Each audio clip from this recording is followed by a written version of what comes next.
اللہ رب العزت کا ارشاد ہے وَاتَّخِذُوا مِن مَّقَامِ إِبْرَاهِيمَ مُصَلًّى، اے حج کو آنے والو جب مکے آ جایا کرو، صحن کعبہ میں پہنچو تو مقام ابراہیم کے پاس ٹھہر کر 2 رکعت نماز شکرانہ ادا کر لیا کرو کہ یہاں میرے ابراہیم نے کھڑے ہو کر خانہ کعبہ کی تعمیر کی تھی، یہ یادگار ہے۔ تو اسلام میں یادوں کی بڑی اہمیت ہے، اللہ کو پسند ہے۔ تو ہمارے بزرگ، ہمارے باپ، ہمارے بھائی، ہماری مائیں، ہمارے دادا، جنہوں نے ہمیں بہترین تعلیم دیا، ہمیں اسلام کی تعلیم دی، ہمیں کلمہ پڑھنا سکھایا، تو ان کا یہ احسان ہے۔ تو ضرورت اس بات کی ہے کہ ہم انہیں یاد رکھیں اچھے اچھے ناموں سے، کبھی قرآن خوانی ہو جائے، کبھی صدقہ ہو جائے، کبھی خیرات ہو جائے، اور ان کے لیے ایصال ثواب کر دیا جائے۔ اب رہی بات دعائے مغفرت کی، تو قرآن شریف میں صاف لکھا ہے، اللہ فرماتا ہے وَالَّذِينَ جَاءُوا مِن بَعْدِهِمْ يَقُولُونَ رَبَّنَا اغْفِرْ لَنَا وَلِإِخْوَانِنَا الَّذِينَ سَبَقُونَا بِالْإِيمَانِ۔ اللہ تعالیٰ ارشاد فرماتا ہے مومن وہ ہے، مومن کی شان یہ ہے کہ وہ یہ کہے اے اللہ ہماری مغفرت کر دے، ہمارے گناہوں کو معاف کر دے، اور ساتھ میں ہمارے ان بھائیوں کی بھی مغفرت کر دے جو ہم سے پہلے ایمان کی حالت میں اس دنیا سے چلے گئے۔ مغفرت کی دعا کرنے کا حکم قرآن نے دیا، اور اللہ تعالیٰ نے اس کا مطالبہ کیا کہ یہ مومن کی پہچان ہے کہ مومن اپنے گزرے ہوئے لوگوں کے لیے مغفرت کی دعا کا اہتمام کرتے، ان کے لیے مغفرت کا سامان پیدا کرتے، صدقہ کر کے، صدقہ جاریہ کر کے، خیرات کر کے، غریبوں کو کھلا کے، غریبوں کی مدد کر کے، مسجدیں تعمیر کر کے، مدرسے تعمیر کر کے، حافظ قرآن کے لیے اہتمام کر کے، ان تمام چیزوں کا اہتمام کر کے اس کا ثواب اپنے مرحومین کے نام کو بخشنا، یہ قرآن کی تعلیم میں سے، اور اللہ نے صاف لفظوں میں لکھ دیا ہے وَالَّذِينَ جَاءُوا مِن بَعْدِهِمْ يَقُولُونَ رَبَّنَا اغْفِرْ لَنَا وَلِإِخْوَانِنَا الَّذِينَ سَبَقُونَا بِالْإِيمَانِ۔ وہ لوگ جو بعد میں آئے وہ کہتے ہیں اے اللہ ہماری بھی مغفرت کر دے، ہمارے ان ایمان والے بھائیوں کی بھی مغفرت فرما جو ہم سے پہلے ایمان کی حالت میں اس دنیا سے چلے گئے۔ اور اللہ تبارک و تعالی اس پر بڑا کرم فرماتا ہے جو اپنے گزرے ہوئے لوگوں کے لیے دعائے مغفرت کا اہتمام کرتا ہے۔ حدیث رسول ہے، ہمارے آقا فرماتے بل میت الا کالغریق المتغوص ينتظر دعوة تلحقه من الاب اب الاخ اب البنین اب الاخت او اہل القریہ او ذی القرابہ او کما قال النبی صلی اللہ علیہ وسلم۔ ہمارے نبی فرماتے ہیں کہ مرنے والا جب مر جاتا ہے اور اس دنیا سے چلا جاتا ہے تو اسے قبر میں سب سے زیادہ کس چیز کی ضرورت پڑتی ہے؟ الا تعلمون، کیا تم لوگوں کو خبر ہے اس بات کی؟ کیا تم جانتے ہو؟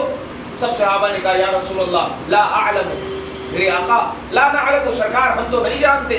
میرے آقا نے فرمایا کہ جب مرنے والا مر جاتا ہے اور اسے تم قبر میں ڈال کر آ جاتے ہو تو اس کی حالت قبر میں ایسے ہوتی ہے جیسے دریا میں ڈوبنے والا آدمی ڈوب رہا ہو، اور وہ کہتا ہے بچاؤ مجھے بچاؤ، بچاؤ مجھے بچاؤ، اور اس ڈوبنے والے آدمی کو ایک لکڑی کے تختے کا انتظار رہتا ہے۔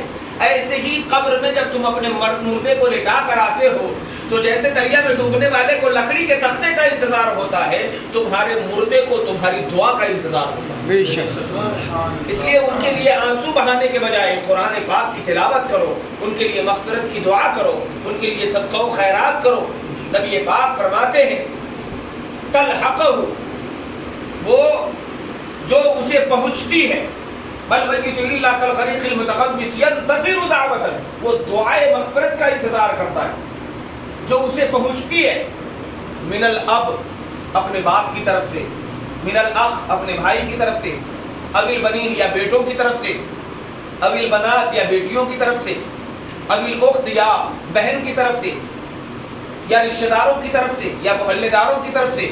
جو کچھ بھی قرآن کی تلاوتیں ہوتی ہیں اور جو کچھ بھی فاتحہ خوانی، نیاز خوانی، دعائے مغفرت ہوتی ہے آپ کرتے ہو، اس کا وہ انتظار کرتا ہے اپنی قبر میں۔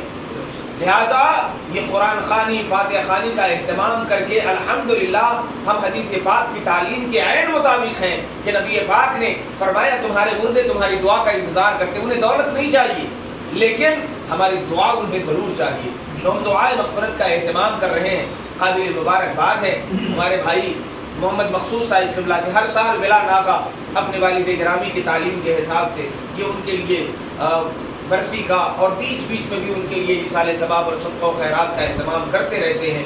اللہ تعالیٰ ایسا نیک بیٹا سب کو عطا فرمائے. آمین. اللہ عز و جل اپنے فضل سے اور اپنے بزرگوں کو جو ماں باپ جن ماں باپ کا اتنا بڑا احسان ہو انہیں کبھی ہمیں فراموش نہیں کرنا چاہیے اور یقیناً یہ ان کا حق بھی ہے. اب ایک آخری بات ہے کہ گفتگو ختم کرتا ہوں. میرے آقا صلی اللہ تعالی علیہ وآلہ وسلم نے ارشاد فرمایا کہ تمہارے ماں باپوں کا تم پر حق ایسا ہی ہے کہ تم ان کے لیے دعا کرو. اللہم رباہما کما ربیانی صغیرا. اے اللہ تو ہمارے ماں باپ کی ایسے پرورش فرما جیسا کہ انہوں نے بچپن میں ہماری پرورش کی. اے اللہ تو ان پر ایسے کرم فرما دے جیسا کہ انہوں نے مجھ پر شفقت فرمایا ہے, ہم پر رحم فرمایا ہے. ہم روتے تھے تو انہیں درد ہو جاتا تھا. میرے مولا تو ان پر بھی کرم فرما دے. اللہ تعالیٰ آپ کے والدین کے درجات کو بلند فرمائے گا اور ان پر رحمتوں کا نزول عطا فرمائے گا. طوفان نوح لانے سے ہے چشم فائدہ, تو وہ اشک بھی کافی ہے اگر کچھ اثر کرے. یقیناً اللہ تبارک و تعالیٰ نے ہمیں صاحب ایمان بنایا. ایصال ثواب کی مجلس میں ہم بیٹھے ہیں. پروردگار عالم ہم سب کے اس بیٹھنے کو اور جو صبح سے قرآن خوانیاں ہوئی ہیں اور جو تقریباً شعبان کا چاند جب نظر آیا تبھی سے انہوں نے کہہ رکھا تھا کہ جو بھی تلاوتیں ہوں گی وہ سب ہمارے والد گرامی کے نام, ہمارے آباء و اجداد کے نام آپ منسوب کر دیں. تو وہ تمامی قرآن مقدس جو ختم کیے گئے ہیں وہ اور آج جو ختم ہوئی ہے وہ, پھر انہوں نے ایصال ثواب کا اہتمام کیا ہے. تمام طلباء کے لیے کھانے پینے کا اہتمام ہے. اللہ تعالیٰ ان سب کو اپنی بارگاہ میں قبول فرمائے اور ان کی نیتوں کے حساب سے ان کے خاندان کے تمام مرحومین کو, خاص طور سے ان کے والد گرامی کو اللہ تعالیٰ عطا فرمائے اور انہیں کروٹ کروٹ میٹھی میٹھی جنت نصیب فرمائے. وما علینا الا البلاغ والسلام علی من اتبع الہدی. ایو صلاۃ و سلام کے نذرانے والے